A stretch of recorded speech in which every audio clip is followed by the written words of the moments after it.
Hi, I'm here at Jung at Harp with Jungian psychoanalyst, Kathleen Wiley. I'm Deborah Henson-Conant, also known as Deborah, also known as DHC, and we are here to talk about how do you let yourself change, right? Is that what we said? That's what we said. and as we were talking about this, I was saying to Kathleen, okay, so you're a therapist, right? And she was like, no, I'm a psychoanalyst. And that's what you said, right? I got that right. And I was like, but wait a second, but you're a therapist. And she was like, no. So I wanted to start this conversation off. What is the difference? And I was thinking about this. I was thinking if somebody said to me, so you're a classical musician, and I'd be like, no, I'm not a classical musician. They'd be like, but you play the harp. And I'd be like, yeah, but no. So I figured it's the same kind of conversation. So Kathleen, before we start, in the context of this question, how do we let ourselves change? What's the difference between a therapist and a psychoanalyst and a Jungian psychoanalyst? Are there all these, and maybe different kinds of therapy? Like, how might different people look at this question? And then we can look at it the way that we would look at it. Yeah, it's a great topic. Let's see if I can give a Cliff Notes version. The main difference is the point of reference that we attribute the power of psyche to. So rational emotive therapists, for instance, attribute the power of the ego and how we move in the world to our thoughts, and whether we're having rational thoughts or non-rational thoughts, and how that affects our emotions. Cognitive behavioralist therapists similarly believe that it's all about what we're thinking, that if we change our thinking, then we're going to change what we're doing. Well, both of those things, for instance, have merit, and there are many other different kinds of therapies. But what psychoanalysis across the board, whether it's Freudian, Jungian, Reichian, Adlerian, I mean, there's many different orientations. What they have in common is that we understand that it is the non-rational, automatic, reflexive aspect of our psyche that's called the unconscious that actually is in charge of us. So think about it. Think about how much of your day, and even your getting ready to be here this morning and my getting ready to be here this morning, was just automatic. The unconscious, something in us just kind of took over and drove us. And our ego then said, oh yeah, this is next. But we weren't driving the boat. We like to think we are. We steer the boat with our focus. But the drive and the motor of the boat of our own psyche soul is the larger unconscious. So psychoanalysts know that if we're going to really change, we have to get to what's behind the surface of who we think we are, what's beyond the surface of what we think, what's underneath the various emotions and moods and affects we have, what's behind it. And that is the primary difference between people who work from various other modalities of psychiatry, psychology, various therapies, and people who work with an orientation of psychoanalysis. And there are therapists who aren't fully trained as psychoanalysts who do also believe in the unconscious and work with an eye towards that. They've just not gone through the rigorous intensive training process. But that's the primary difference. And it's really important for us, DHC, because you and I both know sometimes how in our life we've wanted to change something and we have efforted. And if our effort and our trying could have changed it, our setting a goal, our giving ourselves a plan of action, our doing those daily affirmations, it would have happened. But until we connect with whatever the energy source is, which from a Jungian perspective is in the unconscious and is connected to the larger self that we are, that wants us to live fully and abundantly, until we connect with whatever that source is, we're going to stay blocked. Well, did you say stabilize? We're going to stay blocked. Stay blocked. Okay. And sometimes staying blocked does give us stability, which is why sometimes people don't want to change. That was a beautiful Freudian slip, by the way. Thank you. Thank you. Thank you. Well, I mean, there's so much that I'm thinking. I mean, first I'm thinking, what are rational thoughts? But before we go there, I brought this up today for a couple of reasons. And one of them is me, what I'm dealing with, just in terms of really wanting to change, and I'm being very, noticing that, well, I'm acting from who I think I am, and I'm acting from this universe that I have created, and I can't act outside of that from inside of it. That I've become very aware that I've created my own reality. Mm-hmm. And so I'm looking at how does one then shift one's reality when the reality that you've created for yourself doesn't work. Mm-hmm. And I'm also thinking about it because I'm doing something very new. I'm doing a 5-day Harp Improv challenge. And so I'm doing something new, but it's helping me be aware as the people come into the challenge and tell me why they want to improvise. I'm realizing, just how meaningful being able to express ourselves is, and how so many others are also feeling stuck and caught in their reality, often having to do with their self-expression. Mm-hmm. And so I'm looking to understand more for myself, and then to also be able to share that as I'm teaching people, how to improvise with an instrument. And I think they really combine beautifully. Mm-hmm. Yes, they do.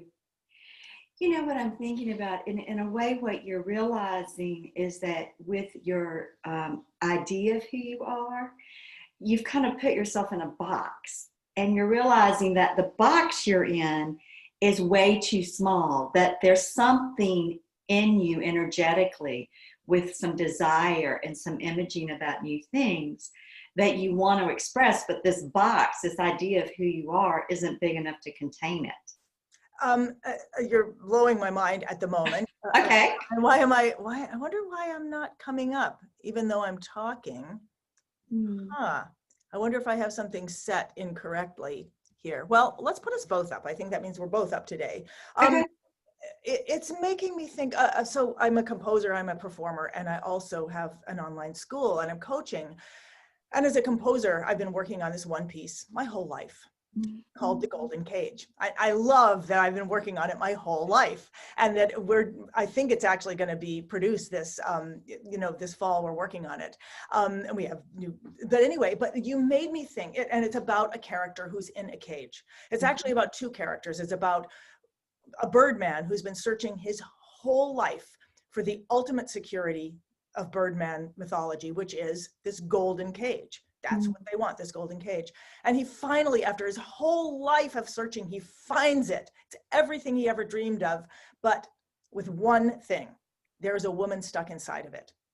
And she says that this cage, that this beautiful cage, is a prison. And it's got cement walls, and it's got, iron bars. And he can see that it isn't, but it is. Mm-hmm. And just before that, she sings a song, and I don't even know.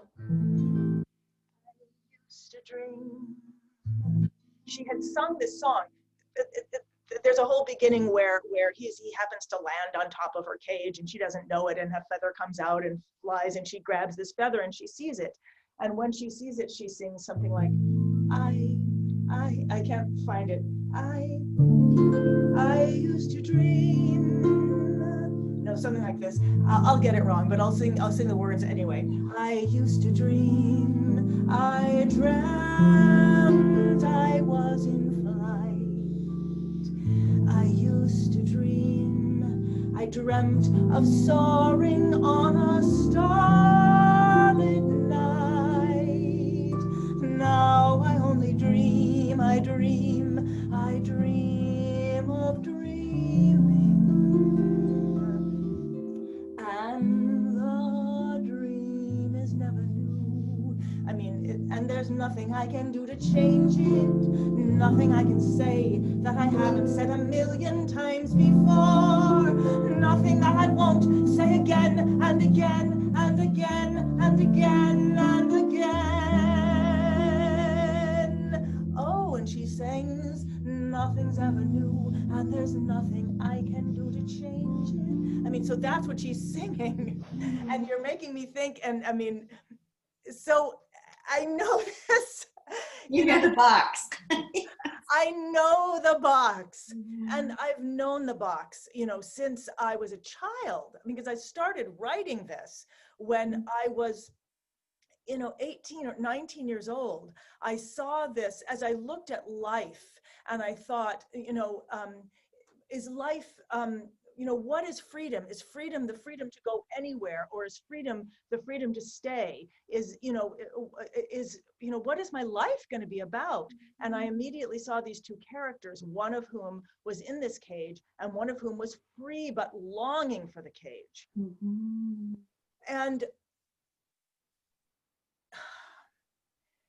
And as I lived my life thinking I was just writing a story, I began to see that I am living those two characters, both of those two characters, and all the longing, all his longing to belong and to be inside, and all her longing and her fear to be out.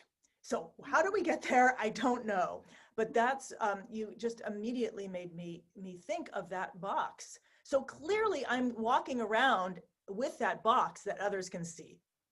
You know, I mean, and I'm bringing it out in conversation, and I'm sure we all, you know, can. Take it away. Well, we do all have our boxes, and sometimes people don't see it, or sometimes they do see it as the golden cage, like the Birdman. But at any given moment in time, you or I in our box may feel like it is the prison with cement walls. So, you know, I want to just say that your song was so beautiful, and it just brought up such a deep sadness in me about how we all limit ourselves without realizing what we're doing. Mm. And that in some way, part of the process of letting ourselves change is we have to be able to bear our own sadness and grief of what our choices have done to us. And to be able to bear that without self-recrimination or self-deprecation, or, you know, we have this tendency sometimes when we see these things to really get harsh with ourselves, and that only thwarts the energy. So to be able to see that and feel it, and I don't know what happens in the golden cage, but I hope that at some point the Birdman really is able to hear her. And I don't mean just hear the words, but really hear and know her experience in his heart. And that she at some point is able to know his experience. Because that, from a Jungian psychoanalytic point of view, is how change happens. These two seemingly opposite energies somehow start to talk to one another and inform one another. And I don't mean inform one another intellectually, but inform one another on a feeling level, on a felt sense. And something shifts organically when that happens. And so for all of us, and for the process of change you're in now, it is that being able to get this part of you that already is outside the box in communion with the part of you that's still in the box, and vice versa. But what we tend to do, and what tends to happen because of a lot of fear and because of learned patterns, and for a lot of things, we tend to push the other side away. You know, which is exactly what happens in this. I mean, it's interesting. Yeah. It's just interesting to see that. I mean, the first thing they do is just like hate each other. There you go. Yeah. Yeah. So what I'm beginning to realize that you know, this is my story. I've told it to myself my whole life. I mean, this is my story that I'm using to work through this change. Yes. And I certainly didn't think I would be talking about this story here in this session, but I realized that, and I'm realizing also that I'm about to do another workshop called Untangled, which is about working with someone who works with trauma and she helps people, she does it through almost creating a fairy tale of your life and then spinning that out, working through that story. And we're doing the workshop together with music so that the people I work with can do that story with music. And you're making me realize as we talk that is a way to change, is to create. I mean, it almost sounds like you're saying create a new story and then live it or dance it, or maybe I'm coming up with that. I mean, the question here was, yeah, how do we let ourselves change? Yeah, so part of what's happening for you, and this has been unconsciously driven for you since you were 18. The unconsciously driven meaning there's an energy there that's kept this alive, period. My guess is there are times you've set it aside and then here it comes back. Right. Your psyche will not let you let it go. So part of how we change is we continue to stay in relationship to these energies inside of us and find ways to dance with them. I like to say, find ways to play with them. So you're playing with these energies and creating the storyline for the golden cage and putting it to music and putting it in words. So often the expressive arts are a beautiful manifestation of the process of change. And we think we're creating a work of art or a piece of music when in truth it's creating us. Right. I mean, that was very clear to me as I've worked on the piece over the years. And when I first produced it, in my early 20s, I just couldn't find the ending. I couldn't figure out, and I was resisting that these two characters could help each other. I was like, no, she's gonna do it herself. And then there came a time, maybe about 4 years ago, I guess, when it came to me, there was a moment where, one of the characters just said, and I don't know if I can play this. Let's see, something like, push me, Boris, push me, or what is it? I can't, push me, take me to the edge and show me that I can fly. Let me take the lead of believing I can fly.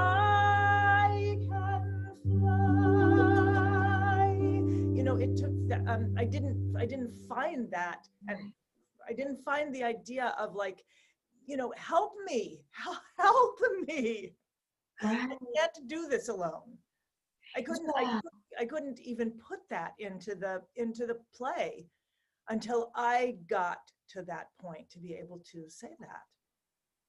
Yeah, I mean, again, that's such a beautiful song because it expresses the truth of what we need to change, which is we need the help of that which we have previously despised in our own nature. I mean, that is so Jungian.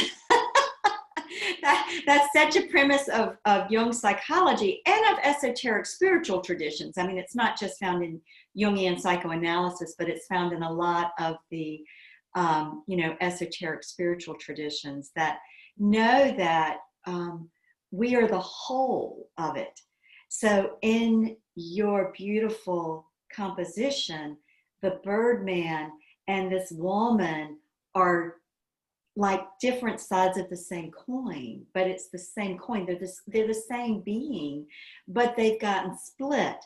And that mechanism happens for us just through the process of socialization. We get taught that certain things are okay and certain things aren't. So you can express this way, but you can't express that way. Or, it's okay to feel this way, but you can't feel that way. And these things just happen. And so part of living the creative life and part of letting ourselves change is we have to be willing to go into relationship with that which we've previously tried to not be in relationship with and ourselves. Wow. Yeah. So as you're talking, I'm thinking, what's coming up in my academy and what's in my life. I'm thinking, for me, engaging more in this play, is, and engaging in a different way, because, you know, now that it's getting closer and closer to production, it's just like, well, what are the logistics that I have to do, and blah, blah, blah, blah, blah. But as we're talking today, I'm thinking, that's like a marriage that's gone sour. You know, I need to be making love to this piece again. I need to be in that piece. I need to be letting that piece speak to me. And I need to be, you know, playing it like I did when I was a child, you know, when I was a kid, when I was first building it, and it was speaking to me. And when truly the characters were, I literally just called them A and B, and they really were two sides of me. And then they became Alpha and Beta, and then they became Althea and Boris. And, you know, they differentiated and became, you know, real characters. And I'm just thinking about, when I do this workshop, the Untangled workshop, that one of the things that I need to say to people, and could say to anybody right now, is that you can find something that you love the sound of, or that you love the feeling of, if it's a movement. And I used to feel that it was cheating. Like if I found something that I loved, you know, oh my God, that feels beautiful, I would be like, it's cheating to do that over and over again. Or if I found a harmony, you know, that I loved.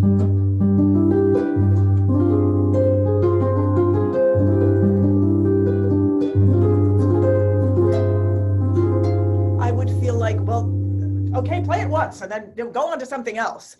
And what I'm realizing now is no, not at all. Stay. You know, let that inform you. Let that be you. Let that change you. And again, you're practicing what, you know, Jungian analysis and all psychoanalysis are what are referred to as depth, D-E-P-T-H, psychology, depth. We go down into the depths. And so what you're saying, you realized, is when you found a chord progression or harmony that was touching you, instead of quickly moving on to find the next one, to just really let it take you into the depths of what it was saying to you and what it might say to the listener. And that depth took you into a whole reservoir, more expanded, open reservoir. And this is actually how the golden cage becomes a cage of freedom. That we let ourselves drop down into the depths of our own nature, the golden cage of our own soul, where in the depths we're connected to everything.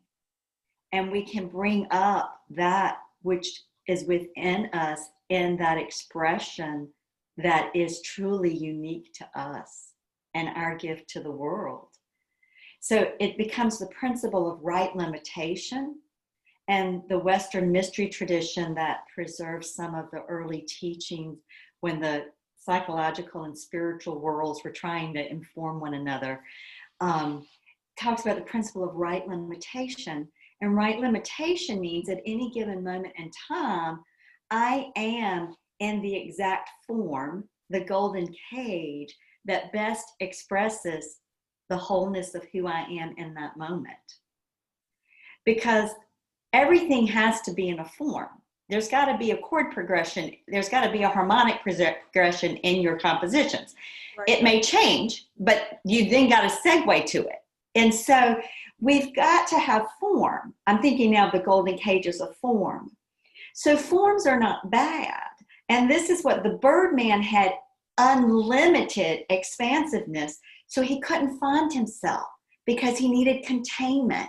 And for him, the golden cage would be that containment of his essence. I'm just listening.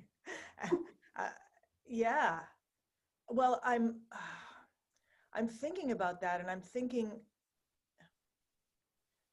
I mean, I always say structure is freedom.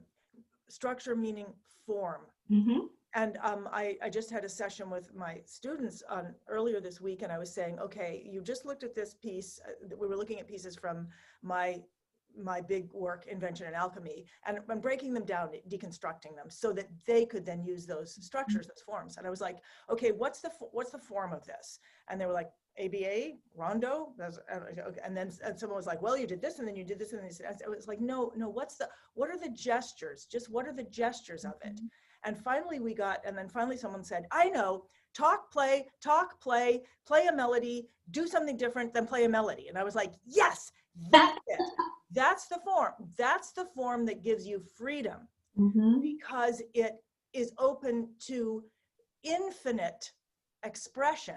It doesn't define the expression, but it gives form to it. But it took a lot to get us down from all the, well, this is what it should be, like this is a classical form, and also down through the specifics to get to like, this is something anyone could do. And then we all did it on a silly song, just so that we could go through the process. And as you said, the limitation of, this form, you said like this form is the form that we, right. Is it, I think it's the form that I can express at this level of spiritual development, but that the form could be very different. My form and the form of my life can be different if I had a different matrix or something, different. I think I'm following what you're saying.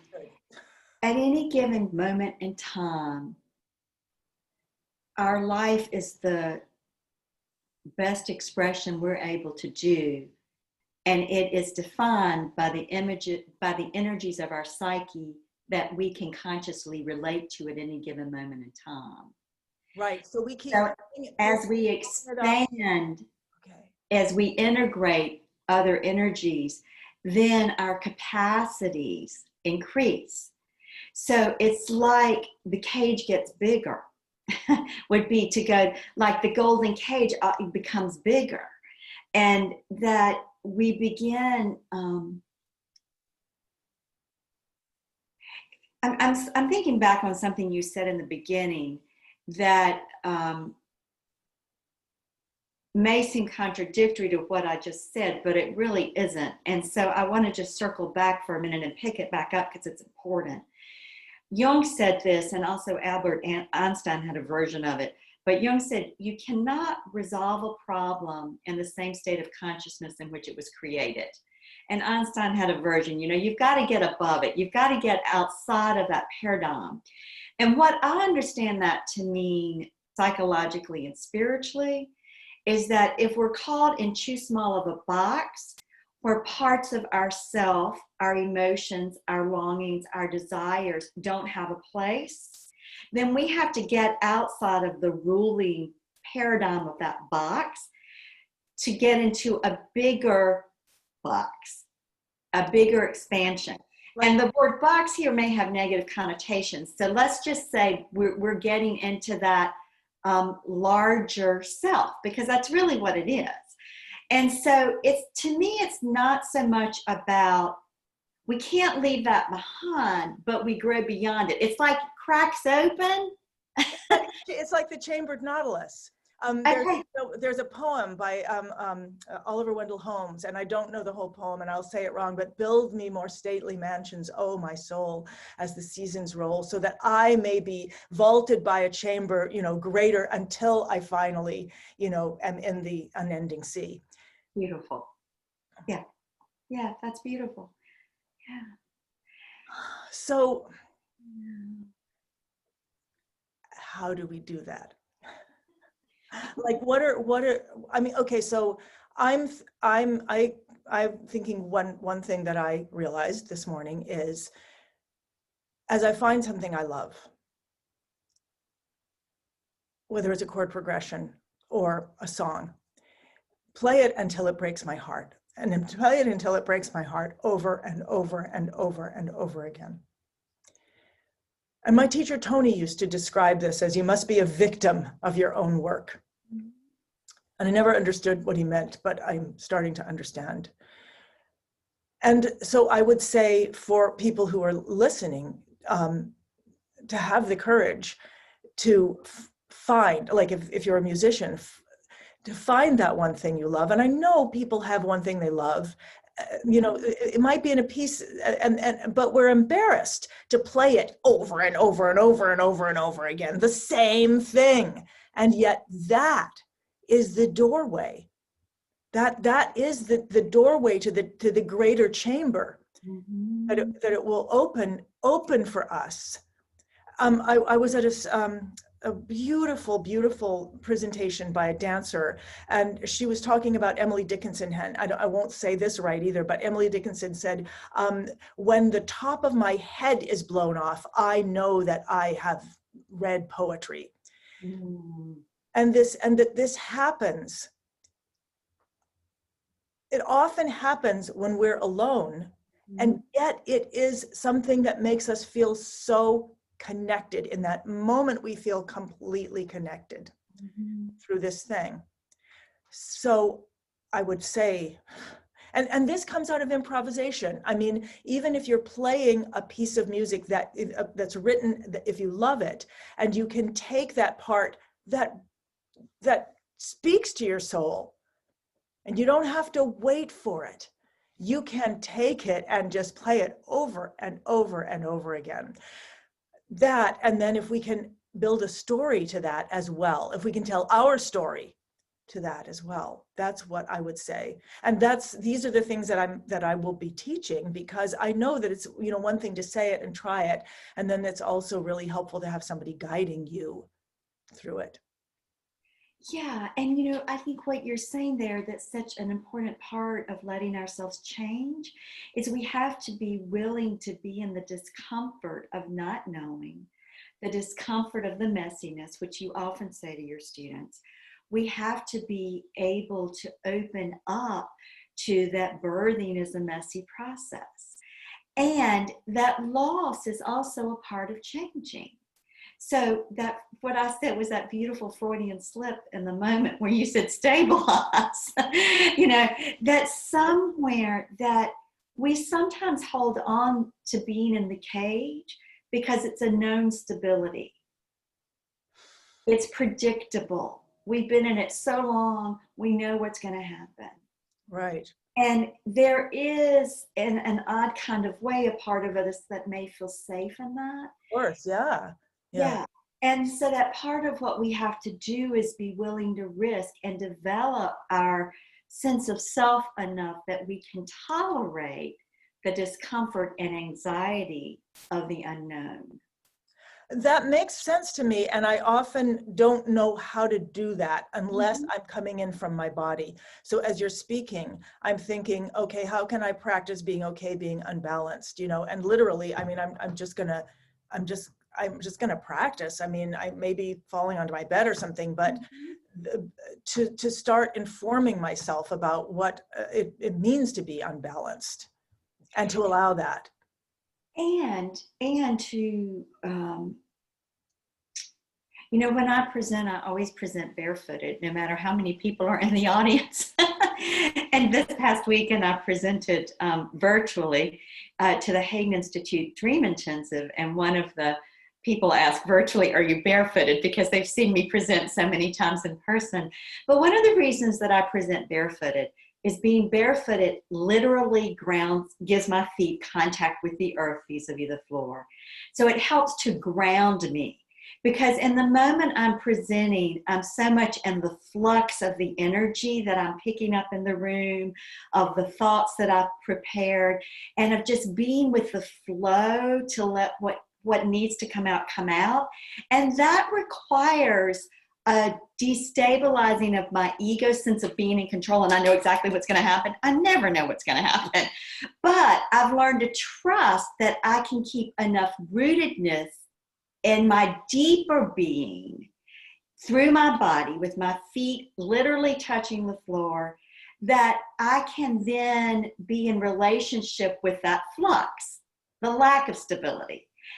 And I believe this is something of what the form, the structures of music give the true musician, is that they somehow give them a way to stay rooted to the being of, so that you can fly, so that you can be free with them. That's in their best, that's what structures do. And that's why having simple structures, having structures that are easily comprehensible to your mind. And, you know, that will change. Like, as I learned jazz, the structure of a blues is completely, I know where I am all the time. Yeah. And so I can be free and I can let go. Yeah. And when we're first learning, it's good to stay with very, very small forms, so that we can always know where we can go back, so that we do feel that freedom. So that's another thing for me to think about. Could I build that into that sense of knowing that I don't maybe have capacity for the complexity that I'm expecting of myself now, and maybe I can create something simpler. Not necessarily in music, but in the other parts of my life that I'm want to be open to change. Because when we find that form that supports us, like your being barefoot supports you, that then gives you the freedom to be, to find all the places and go to all the places and open the places for others that you can't if you're trying to maintain control. Exactly. It's so well said. And the same is true when we want to change. If we're trying to orchestrate it and know exactly how it's going to happen and what it's going to look like, then we are probably somewhere getting ourselves out of the flow of how it can happen. So, you know, it's both and. It's like we've got to have that sense of ego and being, I don't even want to say control, but awareness and focus and attention to kind of channel. But we also have to have a big enough conduit to let the energy flow as it needs to. And I had this fantasy that the ending of your golden cage would be a larger cage that always had the door open, where both the Birdman and the woman could come and go as they needed.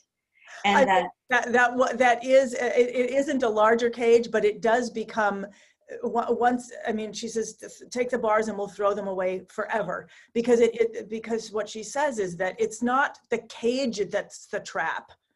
It's blocking, it's when you lock yourself inside. That is what changes it. But otherwise, it's this beautiful thing that you can, if you can come and go in it. Right. Yeah. Yeah. It would be cool if it got bigger too. Or perhaps just more translucent. But I don't have to worry about that. I'm not the director. I'm just the creator. Wow, Kathleen, one of the things I love about this particular session is I'm coming away with a sense of what I want to do and a sense of what others can do to be open to change, but not with a set and dried, I'm going to do this, I'm going to do this, but a sense that I will find a form that I love and that I can inform myself through what I've learned through music about how to open to change, open to creativity, open to let the music speak to me and change me. And now I'm going to start looking for that in other parts of my life as well. Beautiful. Yeah. Beautiful. Thank you so much. I really appreciate this. I'm going to stop the recording, but I'm going to then try to go to Facebook and see if there's questions. And I know you probably have to leave really soon as well. But let me just say thank you. As I always, whenever I speak to you, I remember that moment in your car when I thought, this is a conversation I want to keep having. And I'm just so grateful that we are having it now and it keeps happening. Yes, yes. Good for our hearts. Yes. Okay, I'm going to stop the recording now and